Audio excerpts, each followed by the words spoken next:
morning. I wouldn't say it's a good morning just yet, just because look at this face. This is the face of an uncaffeinated person. But today, in our second day of Wellington, let's rectify that. Behind me is a very snazzy coffee bar called Lamason's. We're also going to be going to Weta Workshop after this, and our main event for tonight is a Burmese food at Mabel's. Come join us in our second day of Wellington. But yeah, let's turn this frown upside down with some coffee. Let's go.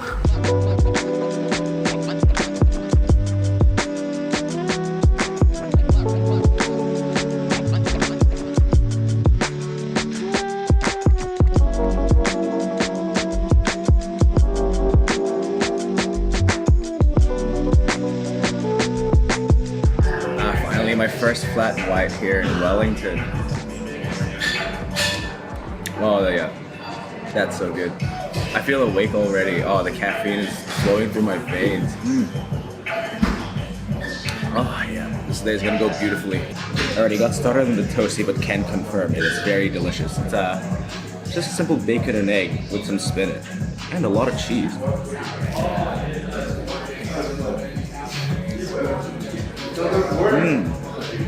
Oh, so good. So buttery and crispy. I love the bread as well. They gave me like 4 sauces to try on with the toast as well. This is a rocket sauce.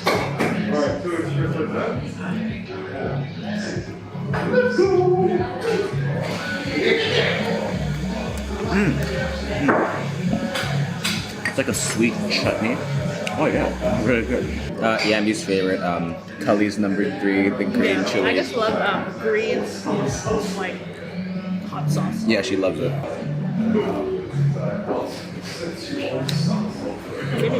Oh, that's good as well. Because this one's a bit sweet as well. Chase it with some more caffeine. Oh yeah. I just got a simple cheese scone. It's actually really nice, and they toast it as well. And there's like butter on top, so it's like even more. Just a nice simple scone. Okay, so I got a cold flat white. It came like a separate coffee, and then the milk separately, and you just kind of pour it yourself. But yeah, it's actually really good.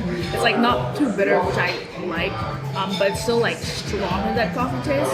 So yeah, I'm feeling much more awake because I was pretty dead yesterday. Like, I was knocked out at like 9-10 p.m. Yeah. I've never felt so tired in my whole life, not from what I can remember, so I'm awake.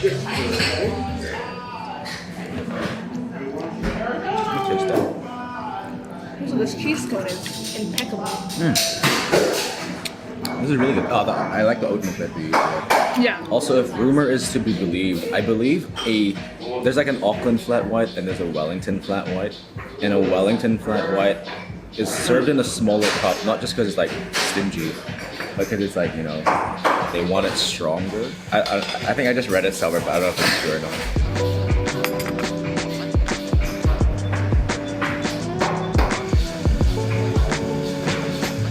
Great start to the day, Lamason's. Love your coffee, love the toasties and scones. Now it's on to Weta Workshop. We're bussing all the way to Miramar. Let's go.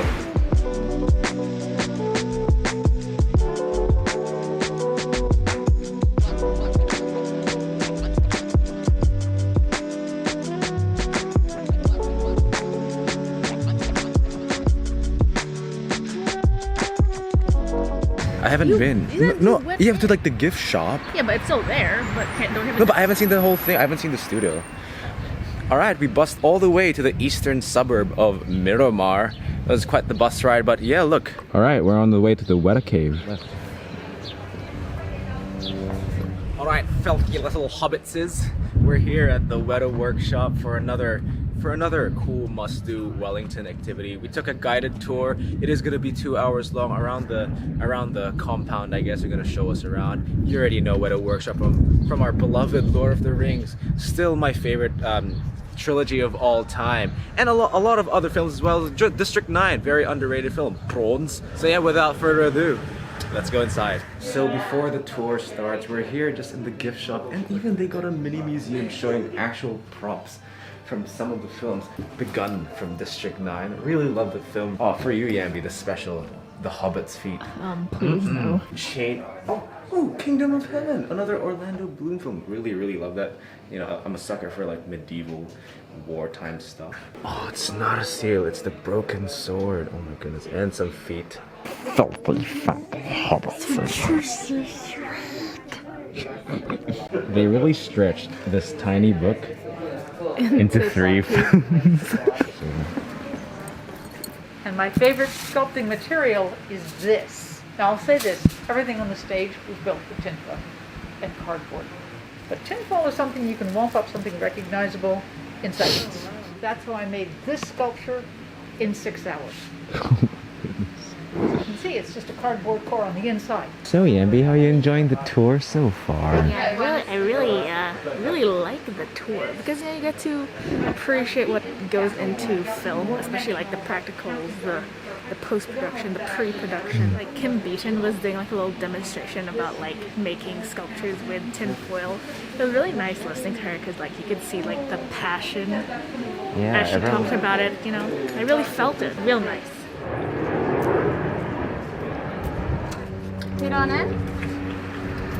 So second part of the tour, they took us through some of the behind the scenes for their new Thunderbirds Are Go show. If you didn't know, Thunderbirds back in the day, back in the 60s, were all practically made with marionette puppets, which honestly still creeps me out to this day, that they've been recreating this for a modern audience. Oh my goodness, just this tour is just so magical.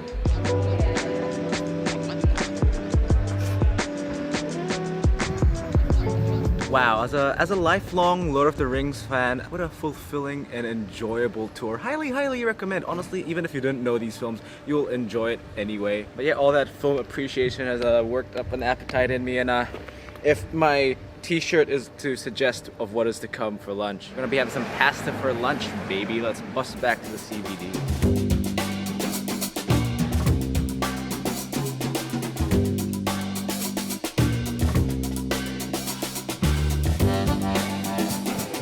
So we're here for lunch at 11:54. It's a Pastaria, it's like Italian food, and it's a really popular spot. It's like pretty affordable Italian food. We just got some pasta, some sides, and a dessert, so I'm ready. Okay, so we ordered some olives, and might I say, they do look mighty fine. They're very shiny, very beautiful. It has like a citrus zest, and I think it also has like rosemary and garlic in the oil.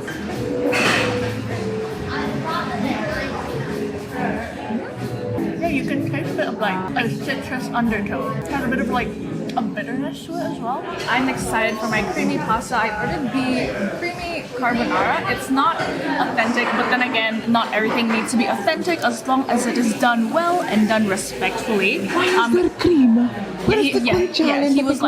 was like, oh, there's no cream, there's cream in it, and I was like, okay, and I like creamy pasta either way. But yeah, it comes with like bacon and all the usual toppings of a carbonara, and I also added mushrooms because I don't know, mushrooms and creamy is just yes. All right.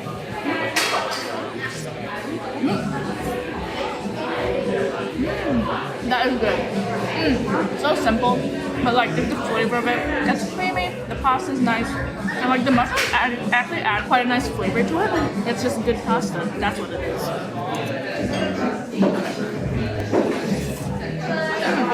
I mean, I'm barely halfway through, and I'm already starting to get quite full. I mean, considering the price for it and like the quality and taste, I mean, you're getting quite a good deal out of it. Yeah, it's like the portion size is real nice.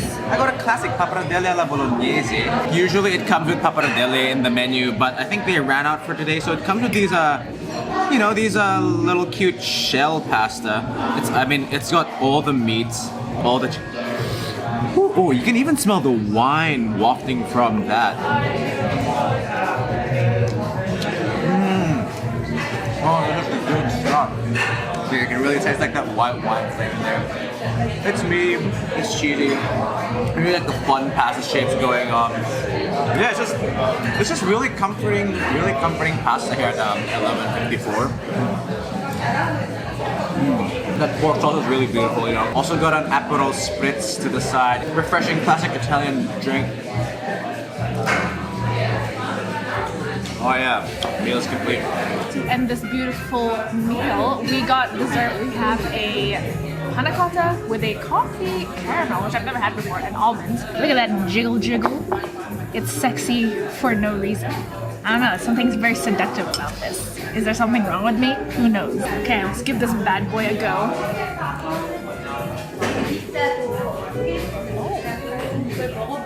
Oh, I have never had a coffee caramel before. That is real nice. That panna cotta is so silky smooth, rich but not too heavy. And that coffee caramel is sweet, but it's also a bit bitter, but also smooth with that nice coffee flavor. And yeah, like the almonds, you know, add a nice little texture to it. Yeah, that's a real nice panna cotta.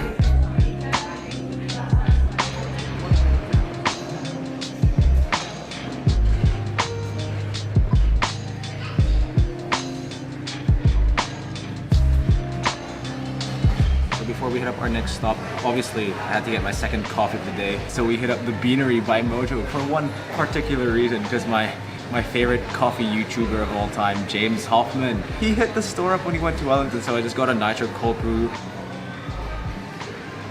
Oh yeah.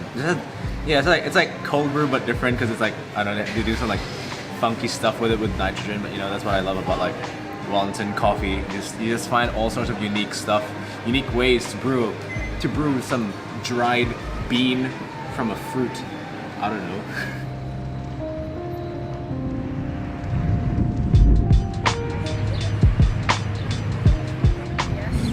Do you like a jazz? You know, it's the beehive. Incredibly horrible comedic execution. You know you're me.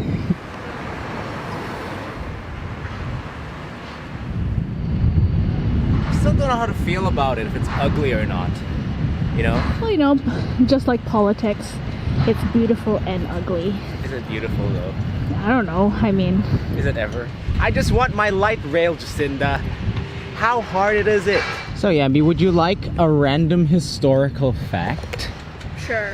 So, I think, okay, so basically, if you see Parliament, and if you look at the buildings to the right, don't you think it looks a bit, you know, asymmetrical?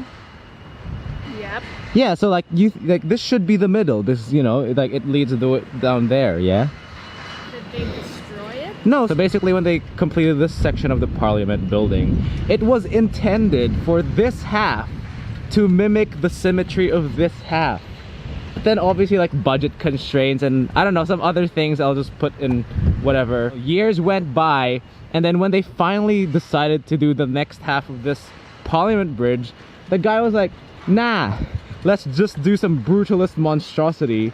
And that is how the beehive came to be. It is the uncompleted half of this building. Well, you know, it's like 3 generations, you know, the OG. Yeah, exactly. The middle. Yeah. And then the new. Yeah. So different architectural styles. Brutalist buildings does get a bad rap, and I guess it does kind of like, it's not really harmonious with the other buildings, but you know, the beehive is iconic, and that's what's important, I guess.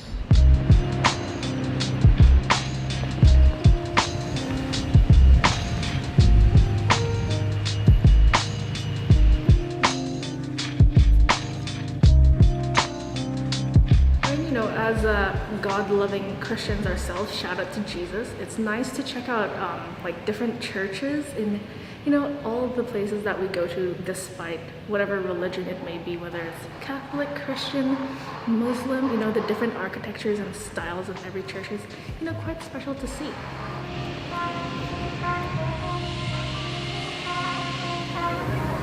No, I do. I quite. Alright, very random next stop, but apparently the actual Treaty of Waitangi is on display here at the National Library. It's obviously like right next to Parliament, so we thought we'd give it a go and stop by. Let's have a look. As you can see, it's very dark, so because I'm sure like the documents are very like light sensitive, probably might ruin it or something. Okay, I'm just gonna turn it on, but I think this is the actual treaty. Let's have a look. Oh my goodness, there it is. Obviously, as you know, the Treaty of Waitangi, to this day, a very contentious document because of, you know, some mistranslations between the English and the Maori version. A very significant document in New Zealand's history. Oh my goodness. Here in the flesh.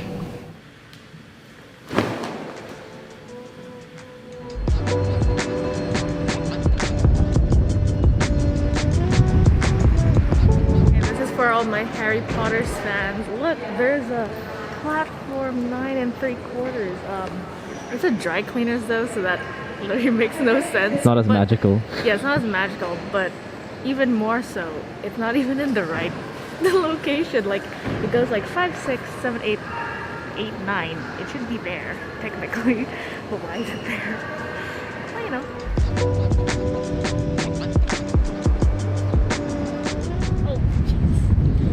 Bit of a windy, bit of a windy Wellington you got there.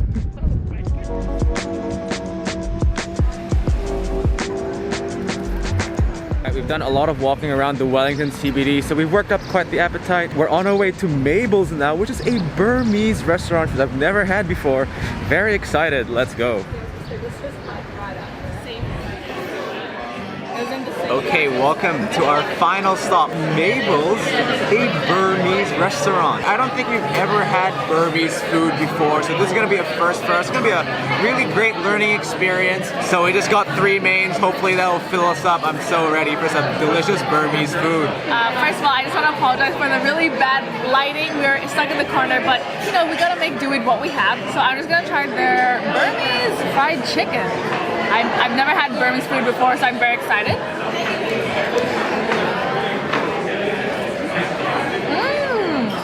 Oh my, the flavor of that. Just the flavor tone of it, that has spices and stuff. I mean, no, it's just like a regular fried chicken drumstick.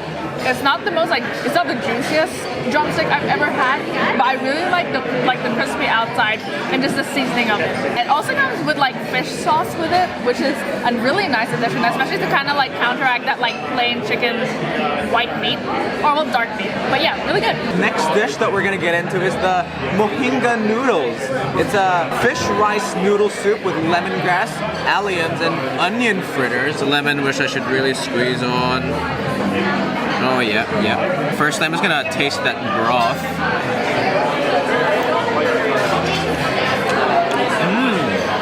Oh yeah. Oh wait. I think I meant to put the fish sauce in. And some fish sauce. Chili as well. The whole thing. I'm gonna get some of the noodles.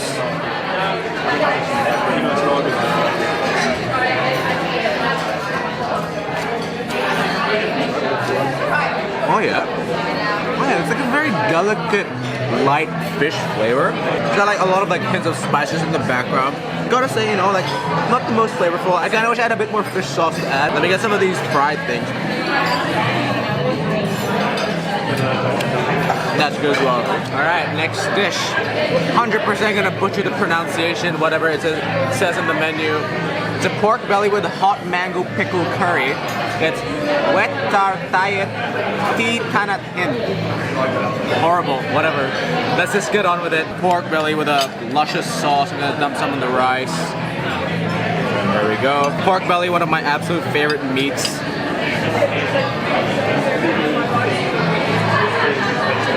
Oh yeah. That is a good curry. Oh my goodness.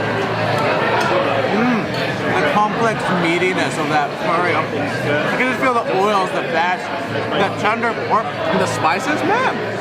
Yeah, man, that's really good. I wish I had like a mound of rice to finish this because it's really damn good. Oh my goodness. Righto, what a great meal here at Mabel's. A great learning experience having Burmese food from Myanmar. The seafood soup was alright. The base was there, but I think it kind of needed a bit of seasoning, but I kind of enjoyed it anyway. I think this place only opened 3 months ago.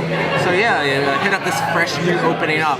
Unless you're watching in like 2025 far into the future, looking back through our archive. So hello future person. This is probably like an old restaurant by now.